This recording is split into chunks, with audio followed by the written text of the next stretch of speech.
Hello viewers, welcome to this lecture on the MOOC course on mathematical portfolio theory. You would recall that in the last lecture we talked about financial markets with an emphasis on derivatives markets, and we talked about the types of markets, the types of derivatives, and finally we concluded with the types of different traders, and then we did a broad classification of different kinds of securities that are available in the market, and we had talked about bonds and stocks, and these are the two things that we will start discussing in a lot more detail today. One of the reasons why I am emphasizing an entire lecture on bonds and stocks is that a lot of times the portfolio that you have will involve a risk free and a risky assets, and the two simplest example of risk free and risk free assets are bonds and stocks respectively. And the question that we will try to answer while talking about modern portfolio theory is to look at how should we allocate our wealth between the risk free asset and the risky asset. So, as a prelude to that, we need to look at some of the basic terminologies and the way these two assets are actually designed, how they function, and what are the important terminologies that are associated with them. So, accordingly we begin this lecture now.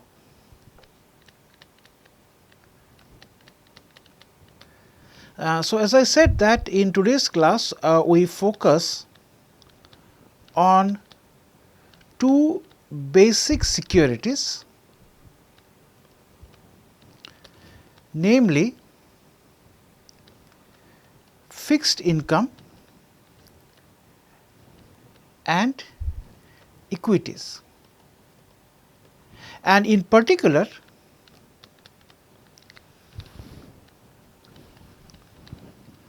we will look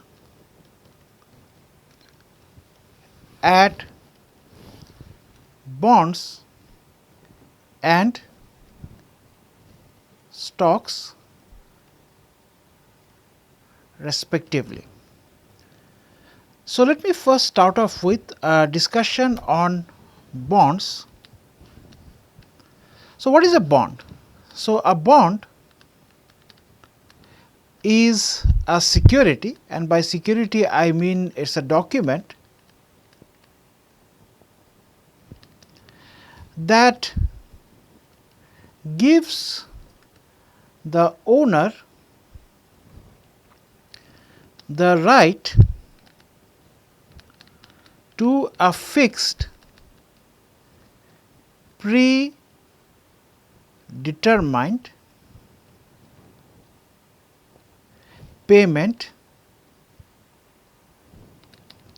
at a future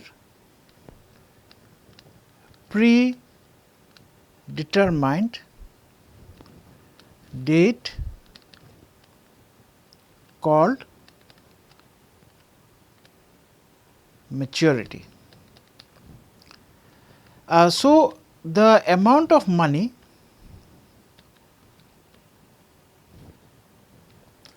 that the bond will pay in the future is called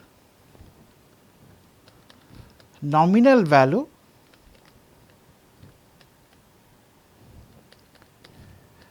or face value or par value or simply the principal.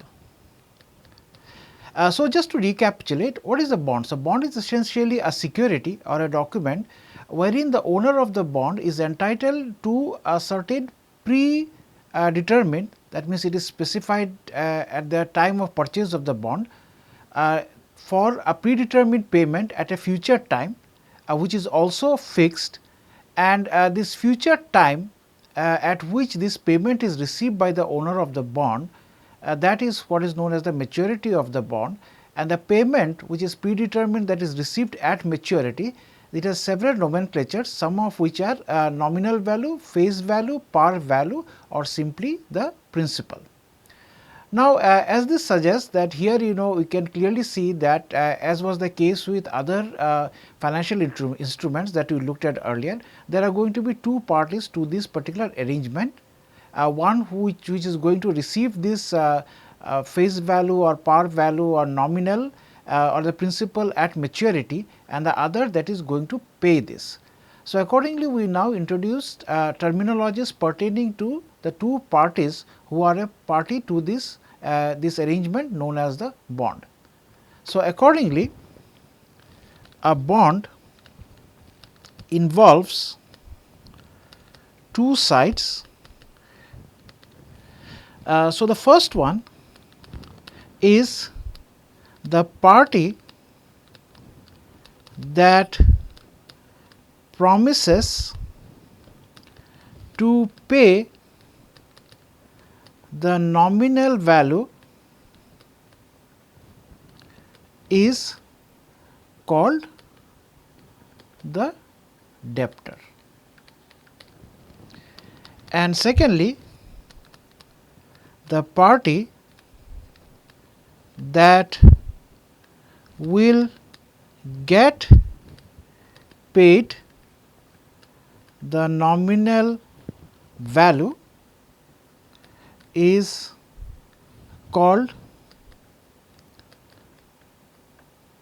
the creditor. Okay, so this means that there are two parties. So, one that will pay the amount, this is known as a debtor, and the one that will get the nominal value is called the creditor. So, essentially what the creditor does is that at the initial time they will extend a credit to the debtor, that is they will pay some money, and in lieu the debtor is going to issue them the bond. So, that means that in practice this means that the creditor is extending credit to the debtor who are called as debtor because they now are in debt, and then at the final time point, that is the maturity, the debtor now will pay the money, namely the nominal value, to the creditor. So, typically this will involve that you return the original amount of money along with something called the interest. So, now we just want to let us make an observation here. So, this is a term that is used in general for any kind of financial instrument, and I will define this in the context of a bond. So, we say that the debtor is a counterparty to the creditor and vice versa.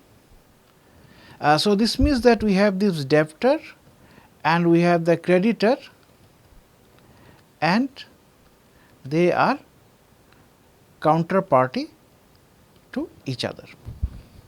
So, now we make some observations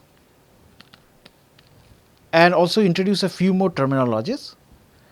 So, the first thing that we talk about is that the debtor issues a bond in lieu of an amount called the bond price, which is paid by the creditor. So, now we have defined what is the bond price, that is basically the amount of money that exchanges hand at the initial time. Now, the second observation is that the creditor can then sell the bond to another person who then becomes the new creditor.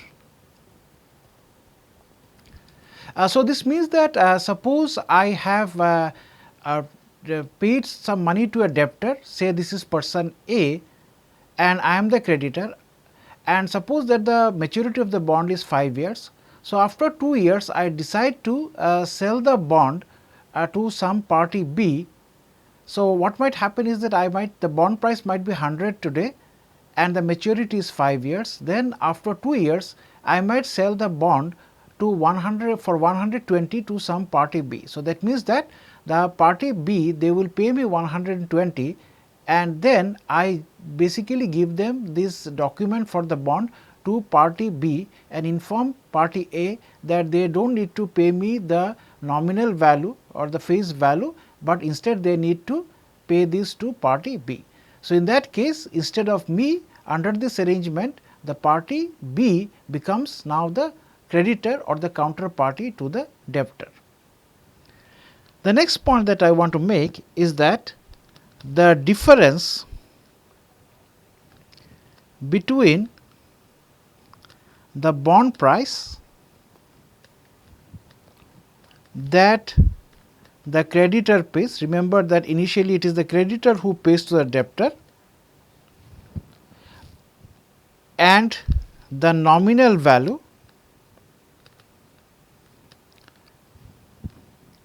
is called interest,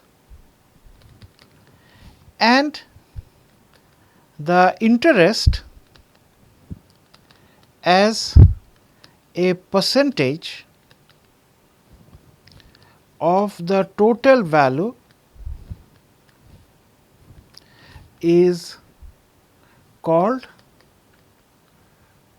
interest rate. Next, I will make an observation that is typical, but not always necessarily true. So, typically, but not in all cases, bonds with longer maturity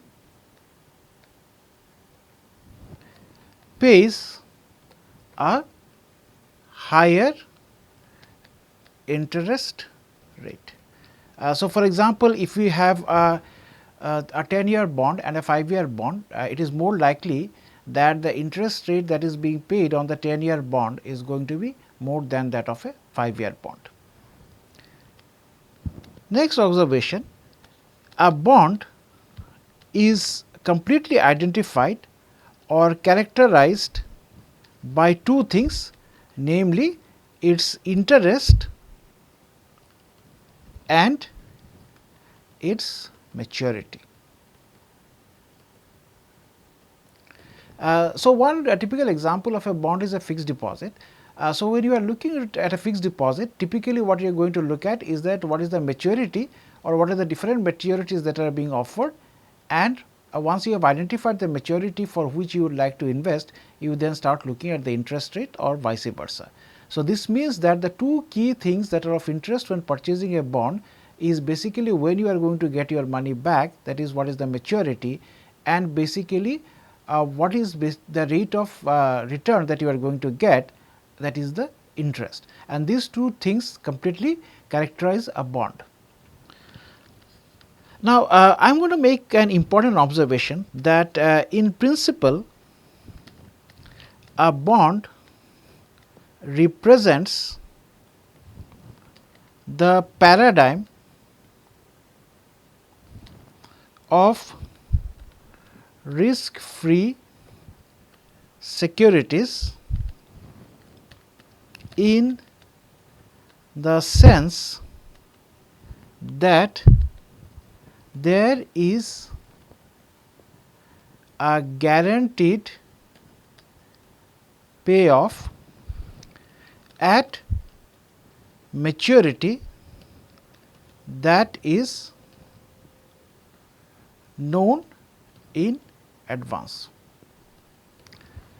So, let me illustrate this with a very specific example. So, suppose you have purchased a fixed deposit which is bond, and then you have invested an amount of 100 and the interest rate is 10% per annum, and then you have the maturity is 5 years and the interest is calculated as a simple interest convention. So, this means that at the end of 5 years on your investment of 100, you are going to get 10% each year, that means 10 each year, amounting to a total of 50 at the end of 5 years.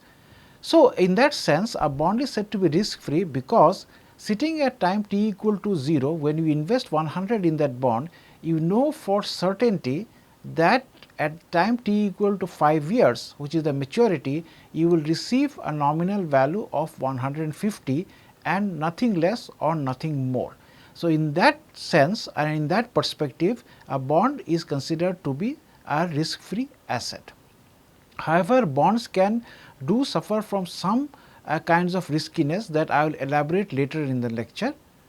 So, now what we do next is we just talk about a couple of things specific to bonds. So, first of all I will talk about types of bonds. So, depending on the maturity, bonds are classified into short term bonds,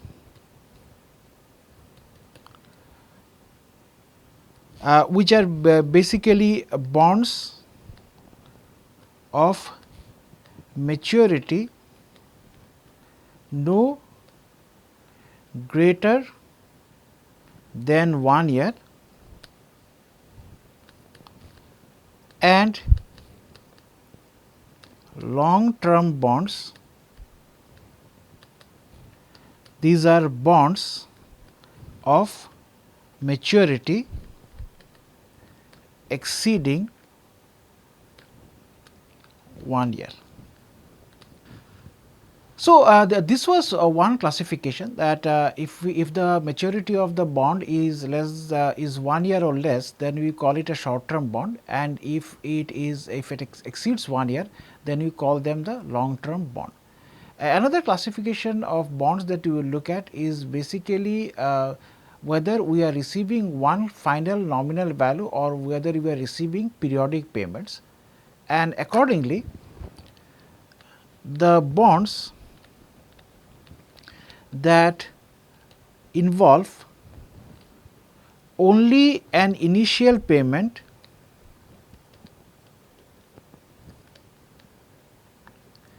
and remember that this is the bond price and a final payment, and recall that this was the nominal value, are what are known as pure discount bonds.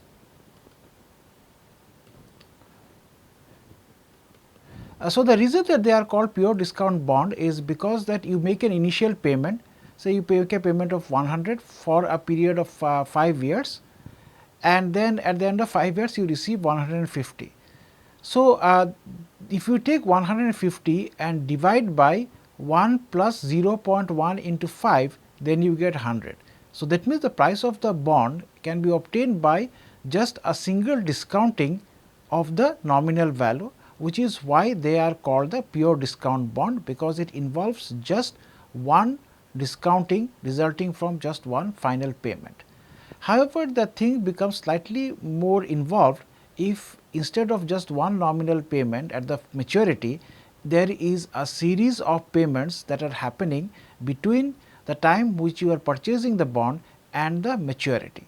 So, to accommodate that, we introduce another terminology which are basically called the coupon bonds, and let me elaborate on that.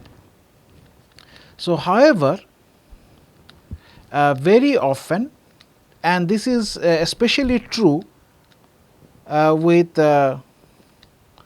long term bonds, the debtor, that means the party which has issued the bond, will make periodic payments to the creditor during the life of the bond. Now, these payments, how are these payments calculated? So, these payments are usually predetermined percentage of the nominal value of the bond and are called coupons. So, how does this arrangement of several payments at intermediate time points differ from the pure discount bond? So, suppose what you are doing is that you get into a 5-year coupon bond which essentially pays a coupon on a yearly basis. So, suppose you invest an amount of 100, which is the bond price, with 10% per annum being paid.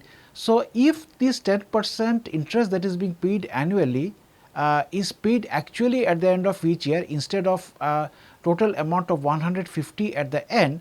So, what you do is that you basically get 10, 10, 10, 10. So, 4 payments of 10 at the end of first, second, third and fourth year, and in the final year, that is at maturity, you will receive the last interest of 10 plus the nominal value of 100.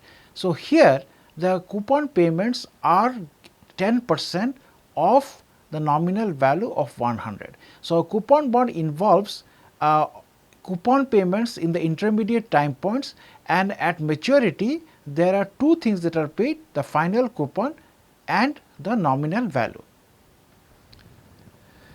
So, naturally such bonds are called coupon bonds. Okay, so just to wind up, one more terminology that I want to introduce is the following, that if the price of the bond is the same or higher or lower than the nominal value, then we say that the bond sells at above or below par. So, this means that if the price of the bond is the same as the nominal value, then we say that it sells at par. If it is higher than the nominal value, then we say it is trading above par, and if it is less than the nominal value, we say that the bond is trading below par. Okay, so far what we have discussed is we looked at some of the characteristics of the bond, and primarily interest and maturity, and we talked about long and short term bonds, and we looked at pure discount bond and then extended it to a coupon bond, which essentially is collection of several pure discount bonds. And so this sort of sums up the classification of types of bonds. The next thing that we want to look at is why should we invest in the bonds in the first place. So, I will just briefly talk about reasons for trading bond, and I will identify one key aspect. The reasons for trading bond from the point of view of the bond purchaser is that if a person has some purchasing power, that means some extra cash or disposable income, and because this is extra cash that the person is holding, that there is no need to spend at that point of time, that he or she prefers to delay, then she or he could buy a bond. Okay, now we started off, you would recall that we started off looking at the broader classification of securities, and we identified bonds as being representative of a risk free asset. However, irrespective of the fact that bonds are considered risk free in the paradigm of a fixed and predetermined return at maturity, there are some inherent risks that are associated with bonds, and such risks are more pronounced in case of corporate bonds as compared to government bonds. So, government bonds are bonds that are issued by a government, and so in case of any difficulty the government can always print currency and then they can meet the obligations under the bond. However, in case of corporate bonds, they do not have this luxury, and secondly, corporate bonds are issued to raise money for a certain project, and that once that project, in the event that it fails, then the company which has issued the bond faces difficulty in meeting its obligations under the bond payment setup, and so then they are likely to default. So, taking all these things into account, let me look at the three main type of risks that are associated in the bonds, notwithstanding the fact that it is risk free from the point of view of no uncertainty about the final payment that you will receive at maturity. So, let us look at risks risks of trading bonds. So, the first one that we look at is that if a debtor, and this, as I pointed out, happens in case of corporate bonds. So, if a debtor fails to meet the payment obligation, that means the coupon and the nominal payment obligation, then we say that the debtor has defaulted. This type of risk is called credit risk or default risk. Okay, so next we consider another type of risk that is associated with the actual value of money. So, let us look at it in the following point of view of another example. Suppose we invest an amount of 100 and then we are making an investment at the rate of 10% with maturity 5 years as before. So, this means that at the end of 5 years I will receive an amount of 150. However, the amount of a certain commodity that we can purchase today at 100, that may not be available for purchase at 150 at the end of 5 years, but may instead cost 200. So, this means that a certain amount of commodity that you are able to buy today for an amount of 100, but instead you decide that you will invest it in a bond and purchase it after 5 years. After 5 years you receive an amount of 150 on the bond, which is the nominal, but you find that this amount of 150 is no longer sufficient to purchase the same quantity of the commodity, and you have a shortfall of 50. So, this has result of the fact that the rate at which the price of the commodity has gone up is more than the rate of interest that you have received on the bond, and this is what is known as inflation, and consequently this risk that you have a shortfall of 50, this is what is known as the inflation risk. So, a second source of risk comes from the fact that even if the amount to be paid in the future is fixed, it is impossible to predict the amount of goods that the sum will be able to buy, and this risk is called inflation risk.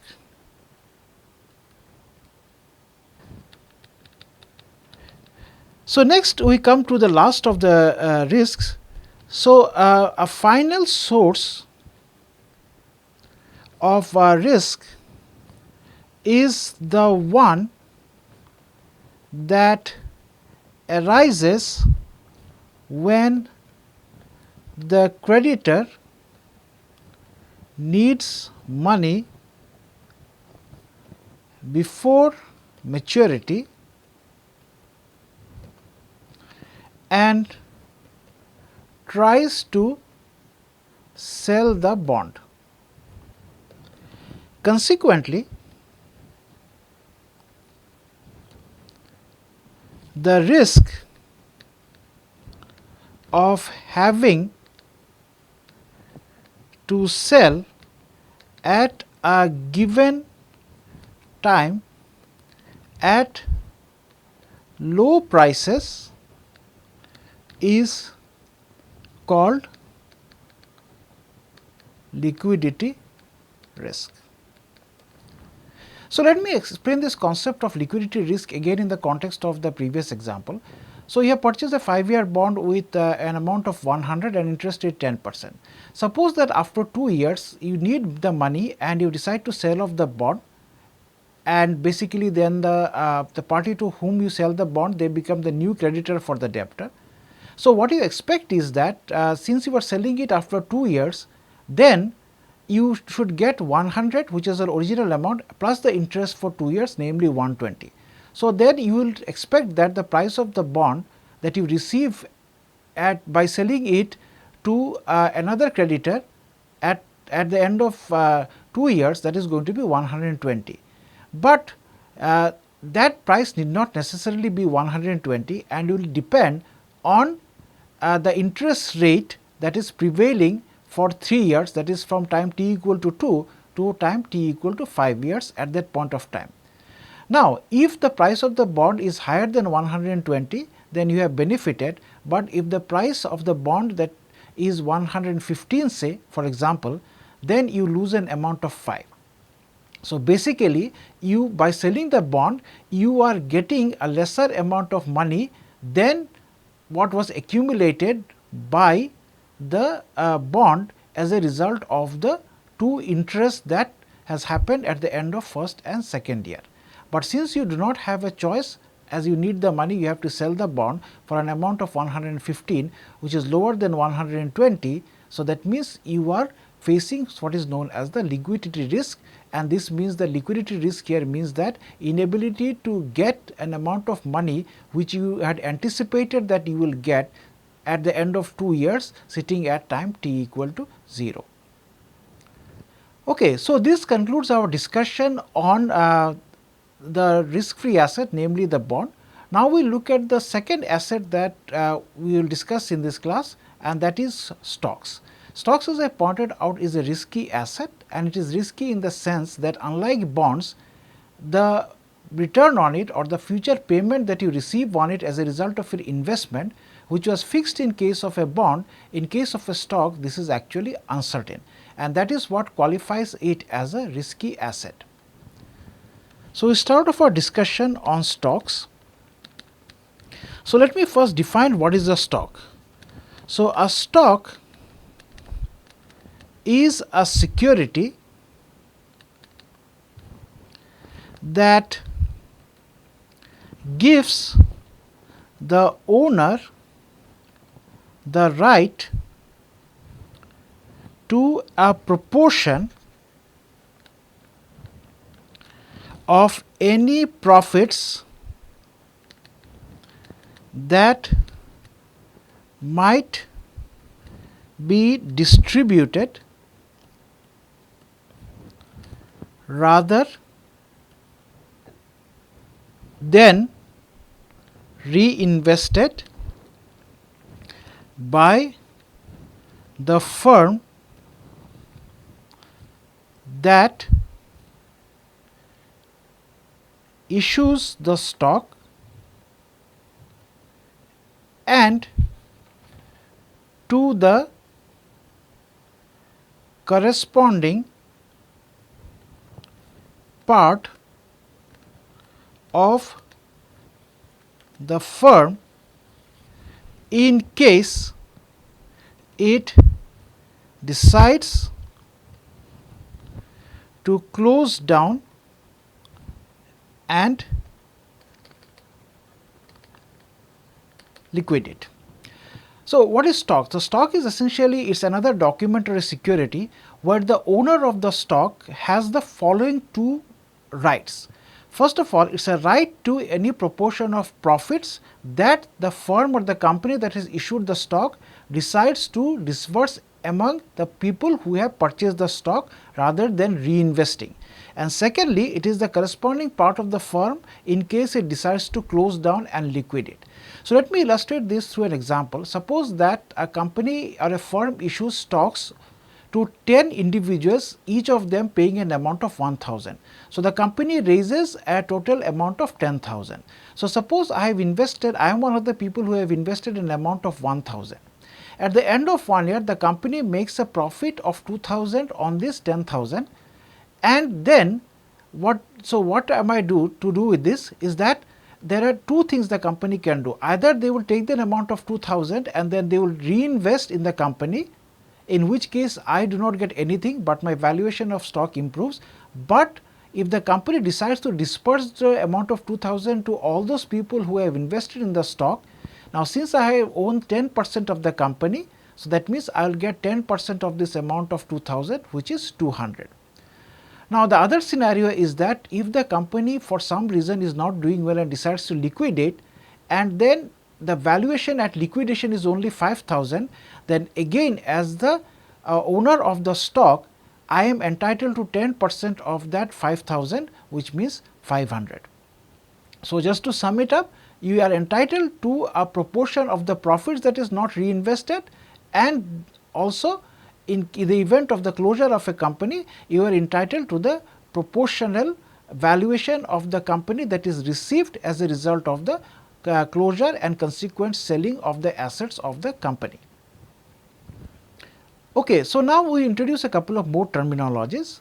So, the first terminology that we use is that if you have purchased the stock of issued by a firm, then the owner, so you have the ownership of the stock, and the owner of the stock is called the stockholder, and secondly, the profits that the company distributes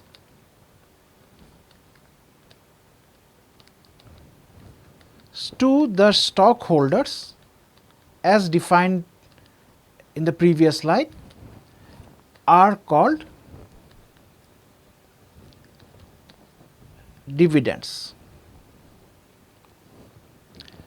And note that unlike bonds, dividends are in general random and not known ahead of time or not known in advance. And the uncertainty, so this uncertainty of dividend payments, that is non-existence of guaranteed nominal value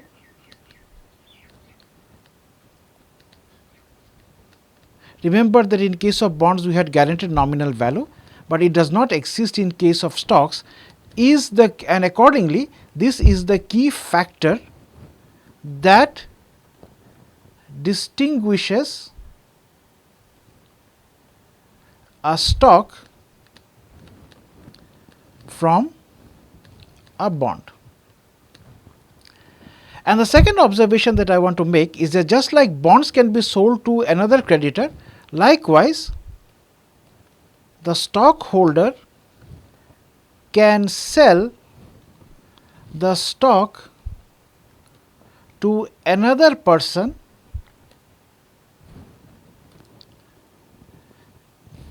who of course recognizes that this is, and the third point that I want to make is that a stock is always a risky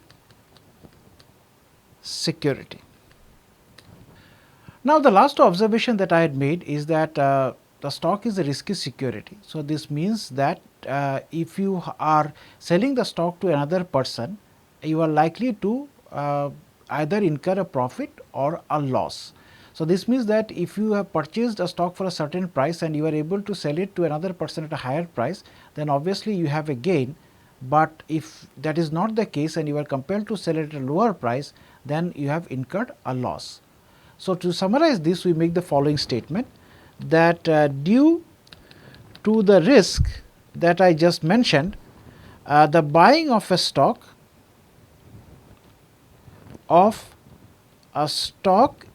and then selling it at a later date might produce a profit or a loss. So, both of them are a possibility, and we call this profit or loss this as positive or negative return respectively. So, in summary, just to paraphrase the discussion so far on stocks, so the return on a stock has two components. So, there are two kinds of returns that you can experience in a stock. Firstly, the dividends received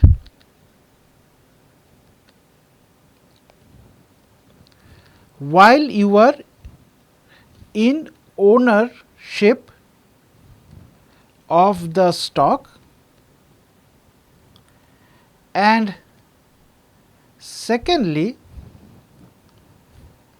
the difference between the price at which the stock was purchased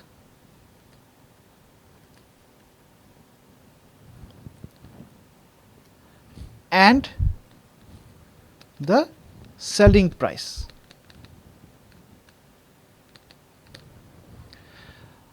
So, the relation between the dividend and the price of the stock is called dividend yield,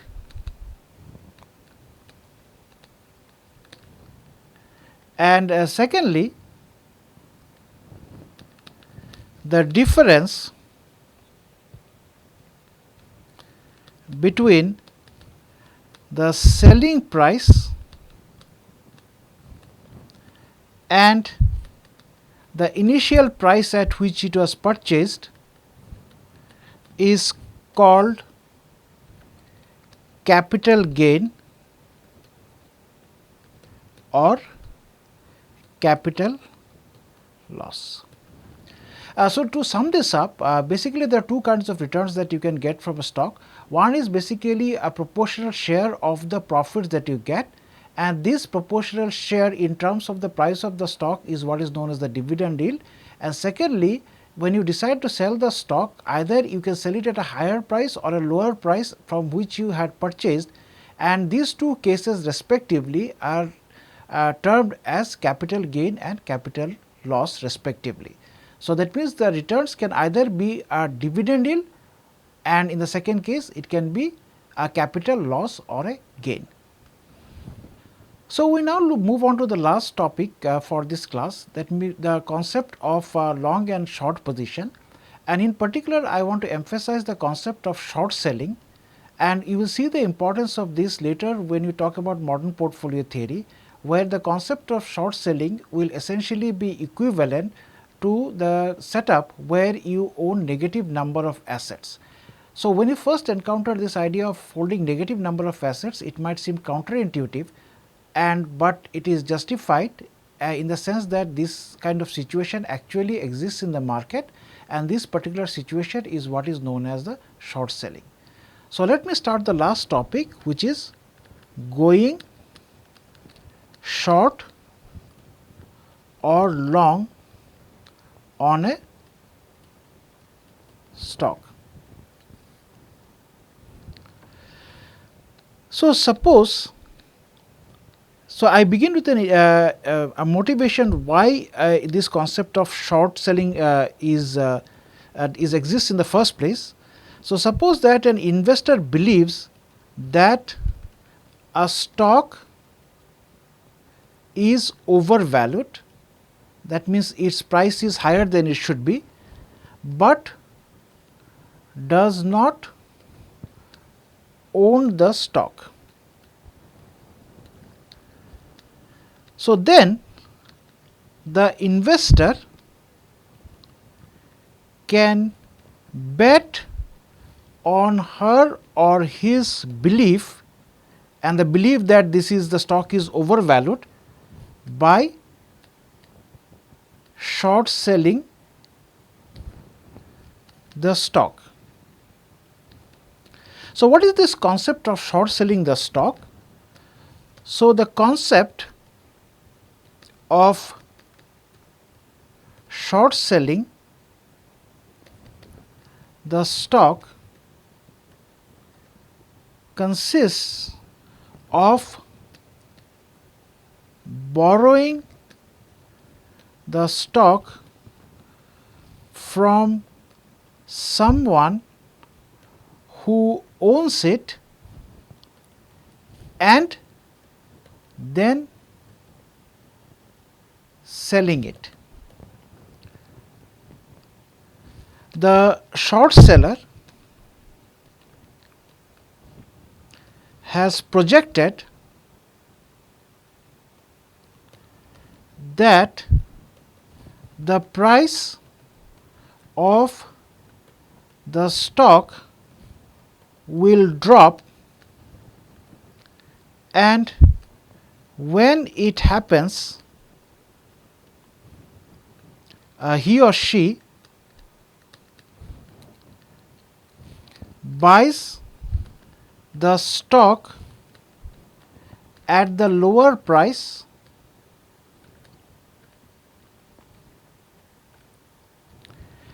and returns it to the original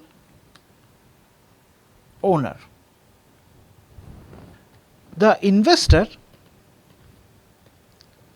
that owns the stock has a short position in the stock, and the act of returning the stock to the original owner is called covering the short position.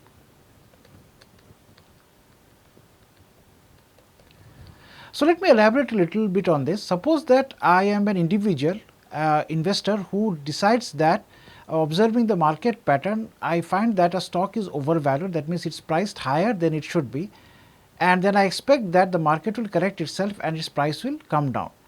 Now, if I own the stock, then obviously I am going to sell it at a higher price. However, if I am not in ownership of the stock, I would like to take advantage of getting this higher price. Now, if I do not have the ownership of the stock, what I go and do is that I ask the owner of this stock and I borrow it from them and I sell it in the market and keep the cost of the stock that I have, the value of the stock that I have received by selling somebody else's stock. After some time, when my projection, if it comes true and the stock prices fall, then I take out a part of that money that I had got by selling the stock, and then I buy the stock and return it to the owner, thereby keeping the difference between the two. And this process of returning the stock to the owner after some time, this is what is known as covering the short position. So, once I talk about the short position, then obviously I need to talk about something as the long position. So, I will mention that briefly. So, in contrast, so on the other side, when a person buys a stock, we say that she or he has gone long in the security. So, basically the ownership of the stock essentially means a long position in the stock. So, this concludes our class for today. Just to do a recap, we looked at bonds and stocks, and we look at the characteristics of those. We identified in detail that bonds are risk free in the sense that their final value that you receive, or the nominal value that you receive at maturity, is fixed, but in case of stock there is uncertainty. And having said so, we also looked at the point of view of riskiness that can actually exist in stock, particularly when it comes to corporate bonds, which results in a credit risk or a default risk, and then there is a liquidity risk and as well as a risk related to inflation. And in case of stock, we talked about the risky nature of the stock, and we particularly emphasized the concept of short selling of a stock, which will be of great importance later on when we talk about portfolio optimization. Thank you for watching.